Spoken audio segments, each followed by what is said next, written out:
With Staples Business Advantage, you get the benefit of thousands of experts. Plus optimizations powered by the latest technological innovations. 1 + 1 = 2. 3. Whatever. Sign up today and save 20%. Staples Business Advantage. Business is human. Shares for beginners. Phil Muscatello and Finpods are authorised reps of Money Sherpa. The information in this podcast is general in nature and doesn't take into account your personal situation. The biggest mistake people make, and this goes back to technology and Facebook, etc., is thinking every trade they're going to go in is going to be a 10-bagger. Now, I'm on a couple of these share trading groups on Facebook, etc., and everyone just bangs on about 10-baggers. Oh, when's my next 10-bagger? Well, reality is if you got one 10-bagger in your lifetime, I think you've done well. If I invest in a stock and I could beat bank interest, then I think I've done well. You know, you put your money in the bank at the moment, you can say 4 or 4.7%. Well, if you can get a 10% return out of the stock you invested in, then you're, 5 and a bit, 6% better off. So I think that's what you should be looking for, and not just these 10-baggers and these stories of these people who are lucky enough, and it is luck, that they've invested in something and it's gone through the roof. G'day and welcome back to Shares for Beginners. I'm Phil Muscatello. How can you directly support your favourite charity and trade shares at the same time? Today we're looking at Australia's first ever share trading platform dedicated to raising money for worthy causes. G'day, Alistair. G'day, Phil, and thank you for having me. Thanks for coming on. Can I call you Al? I notice that you say your name Al everywhere, so Al. Alistair Warren has had a professional career in finance and stockbroking for over 30 years. He spent much of that time at some of Australia's leading stockbroking firms, including Macintosh Securities and Merrill Lynch, in senior management roles. And of course, now you've started your own business. How's that going? It's going well. It's been we started during COVID, so it's been a tough time to start a business.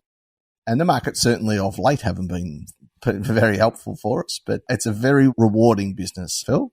When you're dealing with charities and donating money, it's a rewarding end of the month. So talk to us about the difference between broking when you first started to now. Obviously, there's a huge amount of differences. Yeah. Listeners will know I love hearing old war stories. Oh, I could tell you some. Yeah, so I started in 1987, as you mentioned, with Macintosh Securities. They were probably one of Melbourne, Australia's most prominent brokers back then. I came straight out of school, went into stockbroking as a messenger, and that was, basically running up and down Collins Street all day to the trading floor, doing settlements, taking big baskets of scrip and getting checks, etc. Massive learning curve and such a fun environment, hardworking, but fun environment. So, the big difference is clearly technology. As I said back then, when I started, you had the trading floor and you had chalkies scribbling prices and doing trades that way.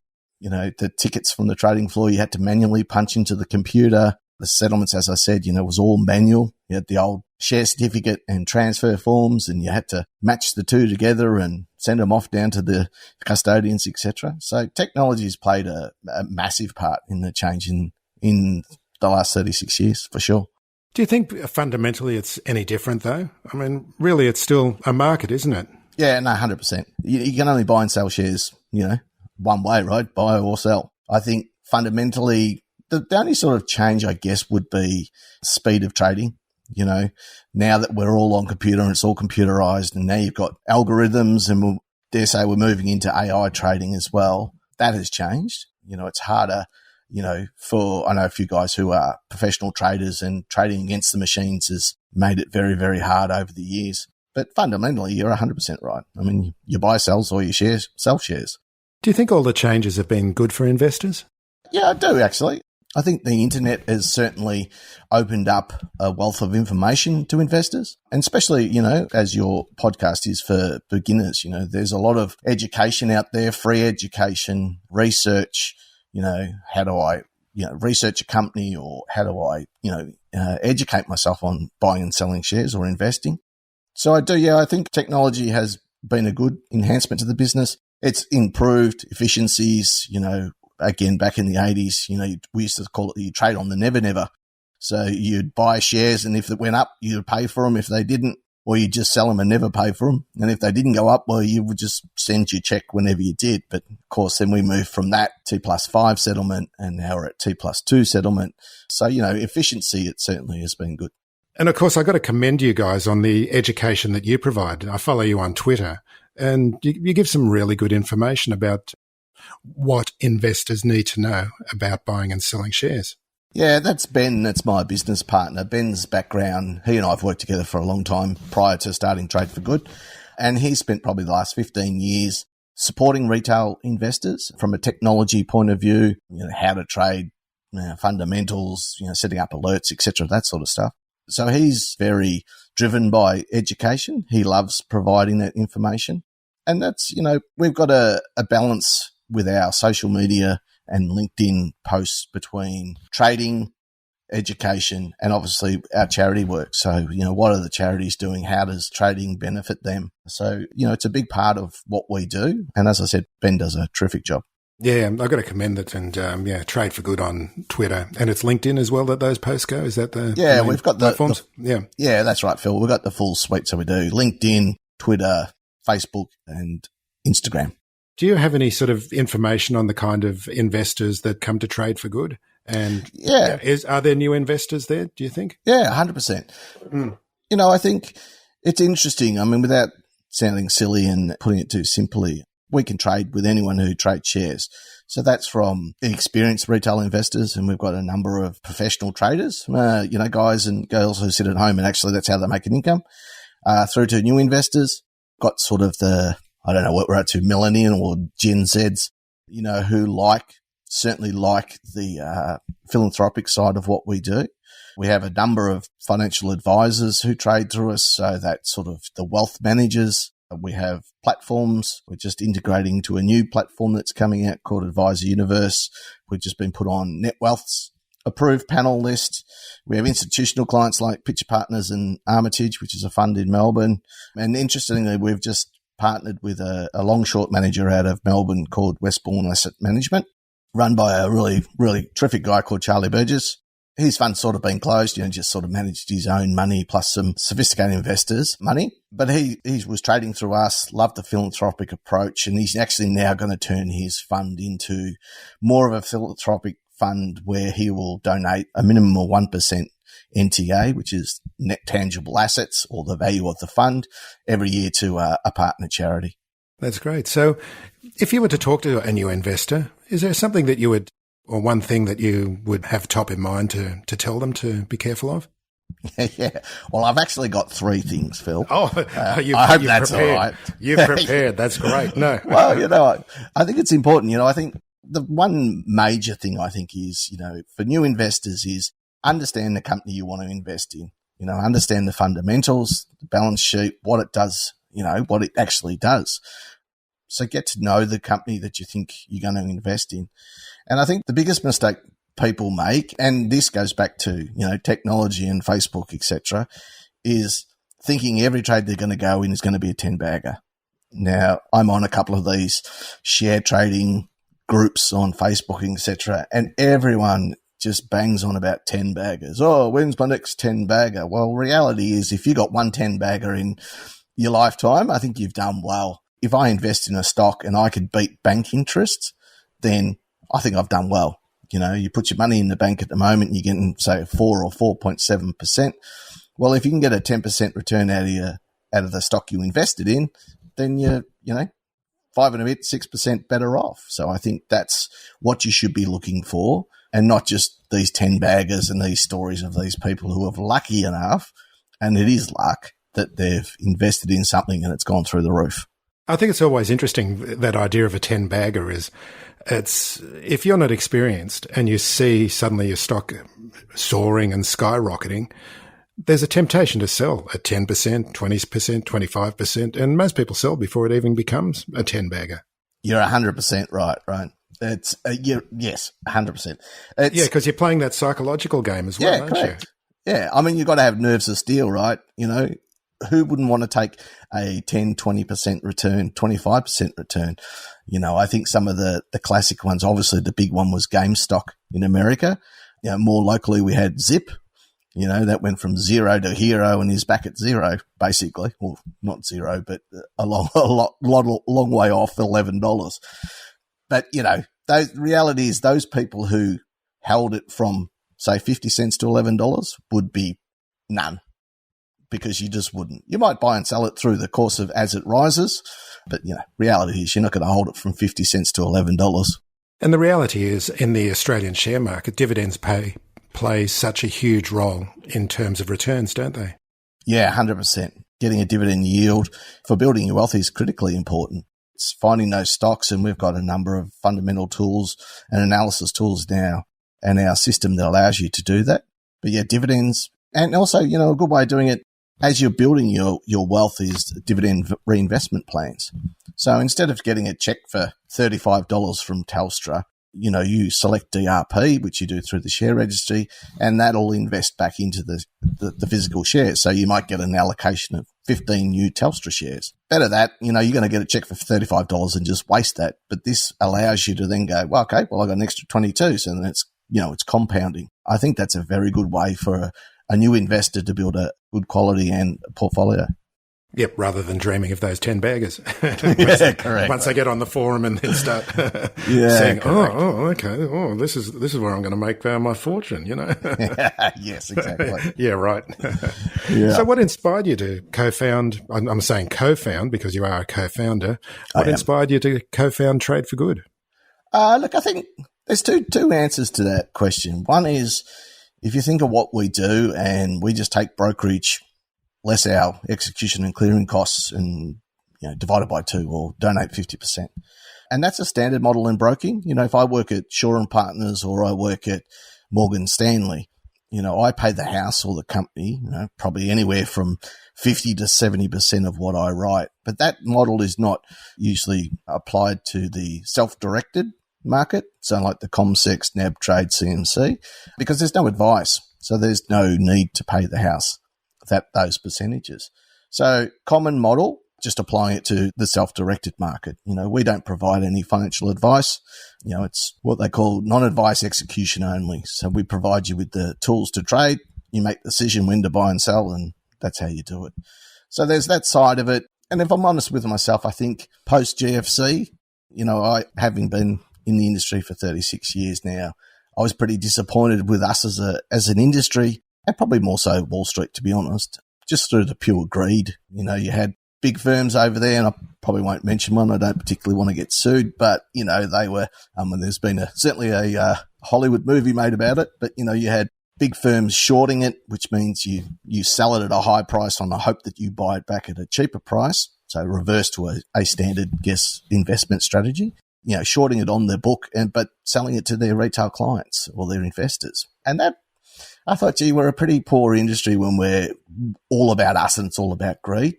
So I thought, this is a good way of potentially making something that is a bit of a legacy, something that can give charities a consistent return.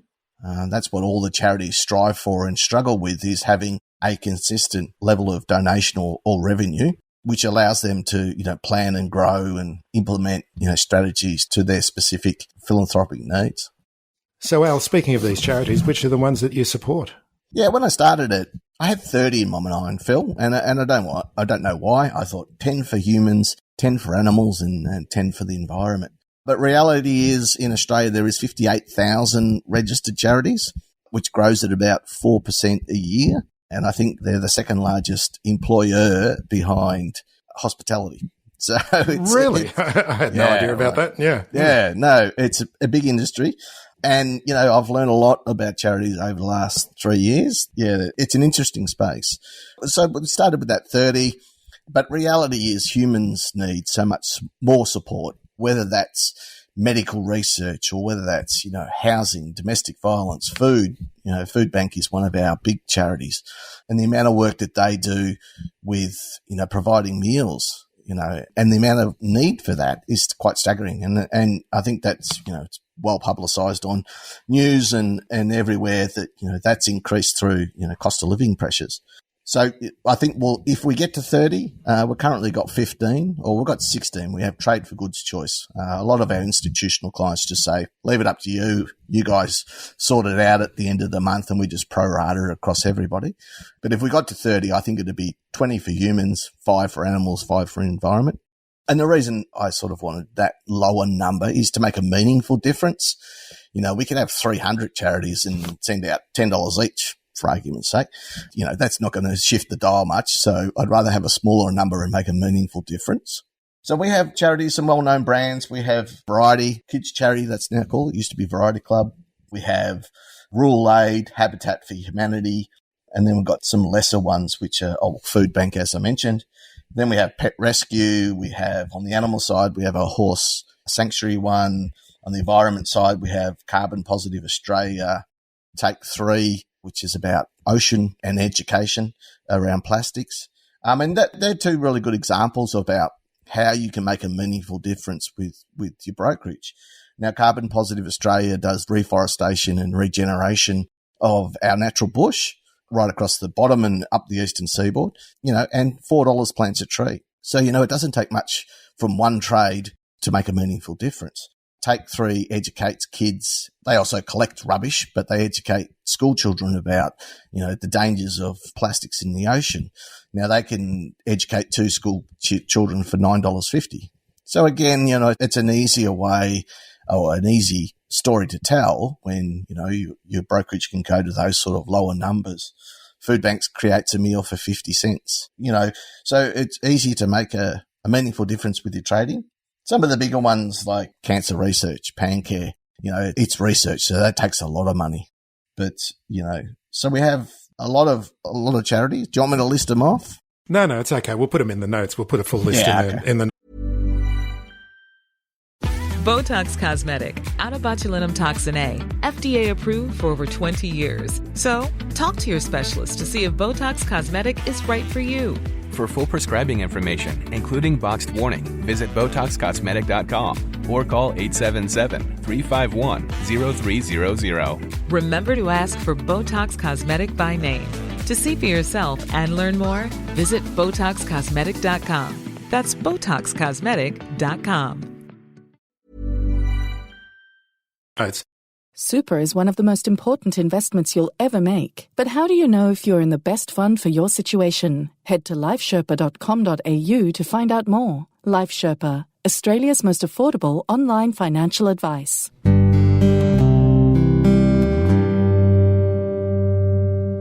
So your brokerage fees are quite reasonable. What's the proportion that goes to charity, and how much are the brokerage fees?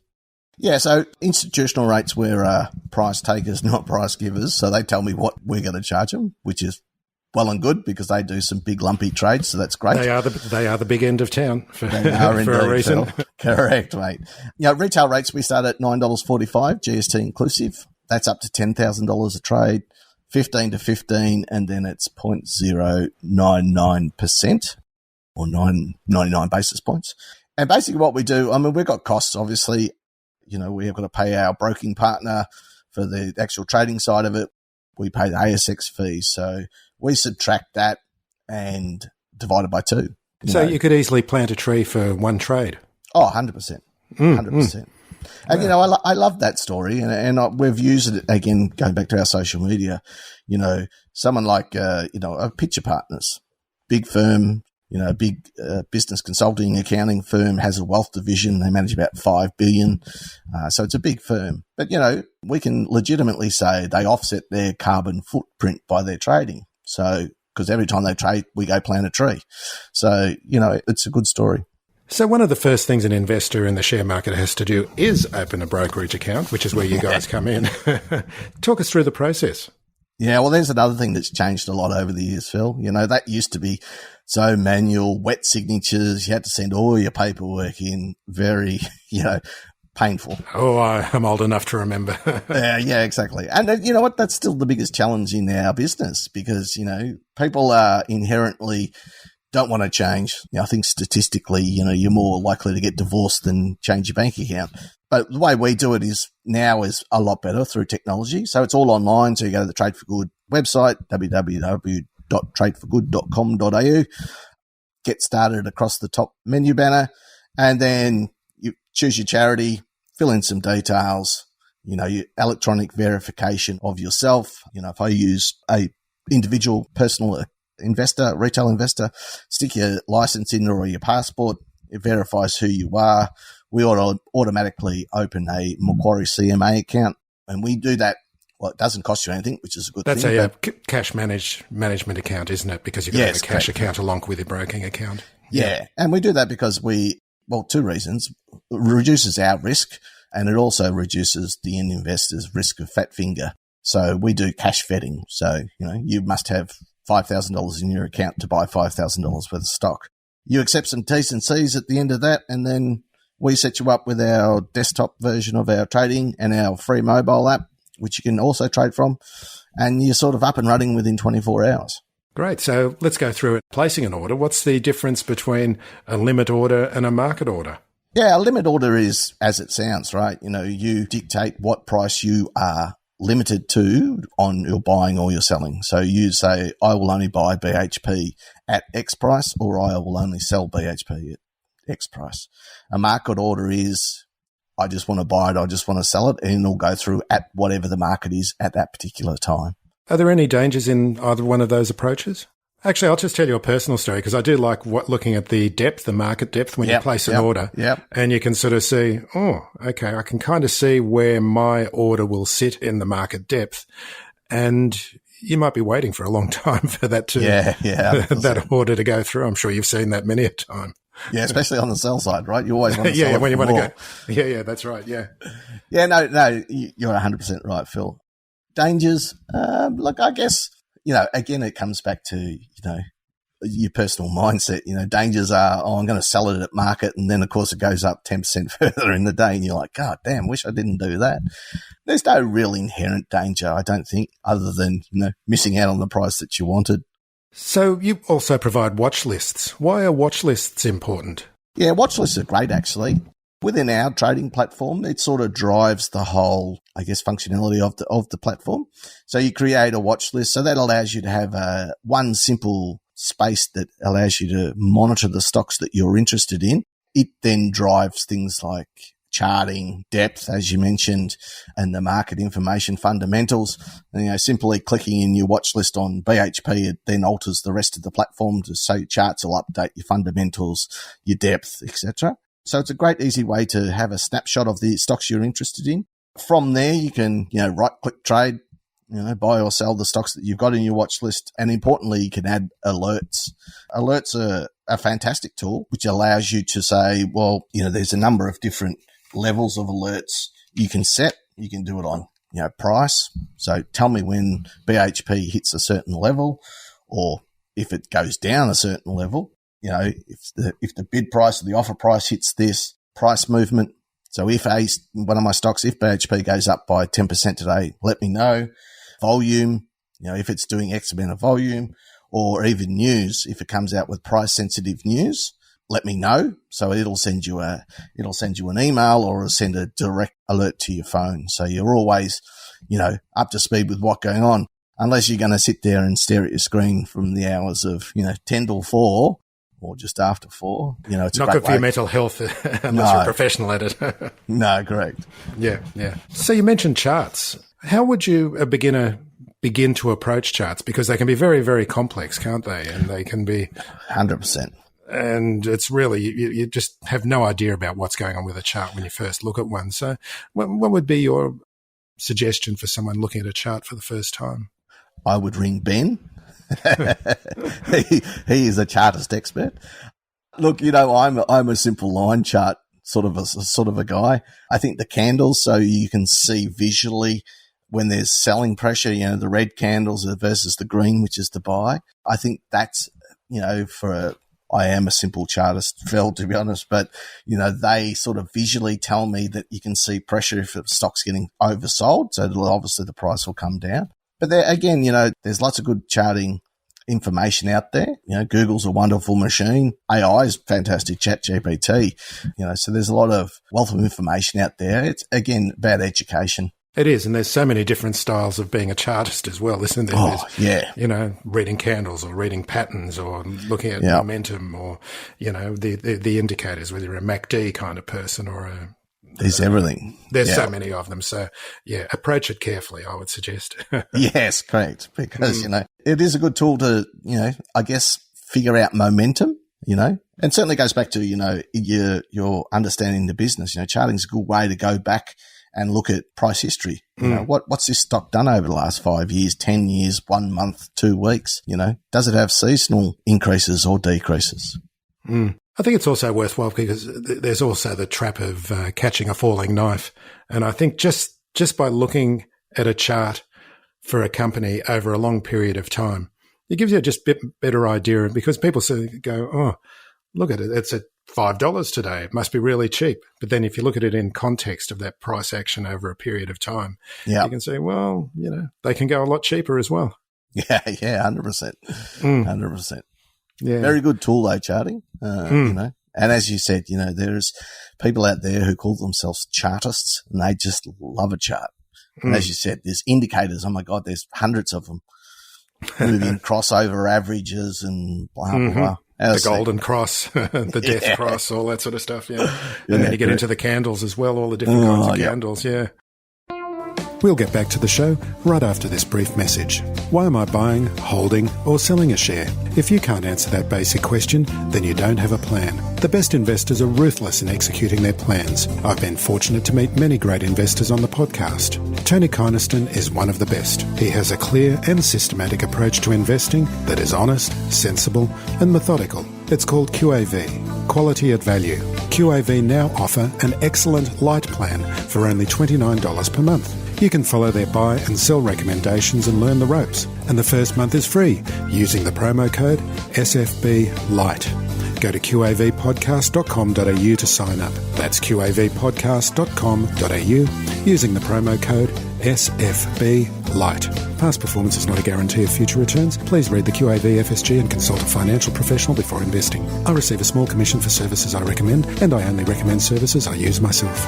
I'm referring now to a recent tweet that I saw you guys were on X. I don't know what you're supposed to call it anymore.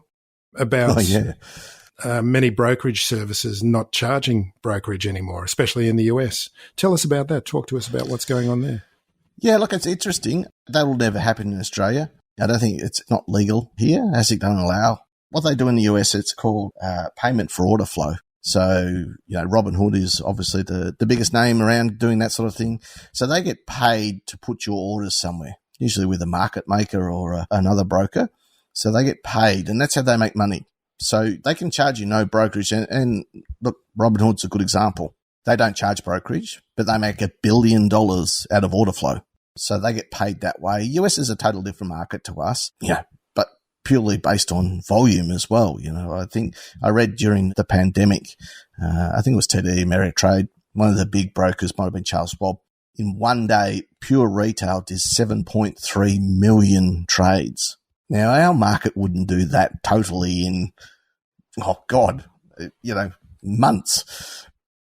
Not months. That's an over-exaggeration. A month. So we're tiny, let's face it. Yeah. Correct.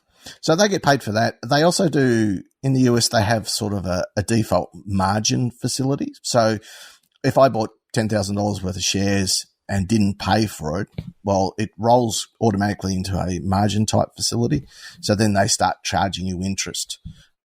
So they make money that way. They make money out of stock loan. So we're talking about shorting before. That's quite a big strategy in America, and they make quite a lot of money out of that. So, yeah, pay for order flow is the main reason. That's why they can charge no brokerage. As I said, I don't think that'll ever come in here because that's, it's not, ASIC don't like it. I'm not 100% sure if it's legal or illegal, but certainly ASIC do not like it. So I don't think it'll ever come in here. So it's these market makers just shaving off fractions of a cent on each particular trade over many, many trades, isn't it? That's how it works. Yeah. Yeah, correct.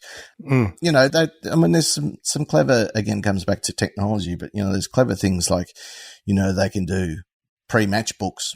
So, if you're a broker and you're charging brokerage, certainly at an institutional level, you're always trying to do a crossing, which is to find a buyer and a seller, because you get two legs of brokerage. You get on the sell side and the buy side. So, if they get all this order flow and put it into their pre-match book, they get more chance of crossing things up, which obviously good revenue, two sides. But they also put it into their black box, algo, secret sort of technology trading stuff that they, as you said, shave a point either side and make money out of it. Well, it's fascinating the way it works, isn't it? We feel so. It's a little bit old school and old fashioned here in Australia, but it's quite a solid regulatory framework that we operate in, isn't it? 100%. Especially in the region. That's why we attract so many international investors, I guess, is because of our regulatory framework, certainly, especially in the region. We are seen as one of the safest markets to invest in. Do you have any horror stories of full service brokers? There's a question without notice for you. Yeah, horror stories. Well, I think the biggest failure, I guess, we've seen in my time has been, poor old Macintosh did back in the day. As I said, we were probably one of the most predominant brokers in Australia, probably along in Melbourne, certainly with Potter Partners, which obviously became Bell Financial Group. We were at some point, I can't remember, it was in the early 90s, I think. One of the corporate guys decided it was a great idea to float the Grand Hyatt, and they underwrote it, which means if you say you're listing a company at $30 million and you underwrite it, you guarantee to the company that you'll pay that $30 million. Now, normally if it's a good placement or an IPO, you spread that risk because you're confident it'll get away and the investors will take it all. If there's a small shortfall, say $1 million, well, you've got to pay it up. Unfortunately, they didn't get it away, and that was a direct result, was that Macintosh then had to find a buyer because it couldn't find the $30 million. And that's how Merrill Lynch came to Australia. They came in, bought the whole Macintosh business for a very, very cheap price, and Macintosh was unfortunately gone forever, and it became Merrill Lynch. Because brokerage firms aren't just about buying and selling. They do other things. They get involved in corporate. Okay. Yeah, they get involved in things like corporates and IPOs, don't they? Yeah. Yeah, definitely. I mean, corporate is if you're a full service broker like a Bell Potter or a Shaw's, that's a strong level of revenue, because when you do a listing or a placement or help companies raise money, you can charge bigger fees, and that usually is somewhere between 2 to 6%. Harder stocks to get away, probably you might get a little bit more than that. Whereas your average brokerage account, you can't charge someone 6% to, buy or sell a share. It's down in the basis points level these days. So it's a big revenue line for most full service brokers. You have research departments for the bigger institutional brokers. That's another big department, because they're always trying to find the edge on a particular stock, and research through the fundamentals, through the financials is a good way of doing that. And then, of course, you go then sell it to your institutional clients. Hey, Phil, ABC, big shop financial planner, I've got this, tip on this stock. Not a tip. I've got this fundamental data. Our research suggests this is a great buy. And that's how you sort of drive revenue through those research ideas. So how can listeners find out more about Trade for Good, Al? Easy, Phil. Easy. Follow us on all our socials, as I said. But the easiest way is www.tradeforgood.com.au. All our contact details are there. We're always happy to have a chat to anybody. Account opening there. Information about all our charities are there. Pricing, etc. That's the easiest way. And as I said, we'd love to chat to anyone who wants interested in opening an account or just wants to find out more about the charities that we support. Okay, well, we'll put all of those links in the blog post and the episode notes as well. So, Al Warren, thank you very much for joining me today. No, Phil, thank you. We had a couple of false starts with missed planes, etc., but thank you so much for having me. It's been an absolute pleasure. It's always good to get the technical issues out of the way and then have a trouble-free interview. Thanks, mate. Okay, mate. Thanks for listening to Shares for Beginners. You can find more at sharesforbeginners.com. If you enjoy listening, please take a moment to rate or review in your podcast player, or tell a friend who might want to learn more about investing for their future.